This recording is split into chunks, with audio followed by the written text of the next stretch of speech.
கங்கையின் ஜலம் அத்தனையும் படைக்கும் கடவுளான பிரம்மதேவரின் கமண்டலத்திற்குள் அடங்கும். அதன் பின்பு பிரம்மதேவர் கமண்டலத்திலிருந்து ஜலமுக்தி அளித்து அதனை மெல்ல வெளியேற்றுவார்.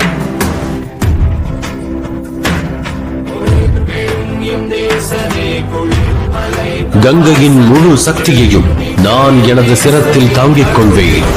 அதனது வேகத்தையும் மட்டுப்படுத்துவேன். அதன் பின்பு எத்தீங்கும் விளையாமல் எனது சிரத்திலிருந்து பூலோகத்திற்கு கங்கை நீர் வழிந்தோடும்.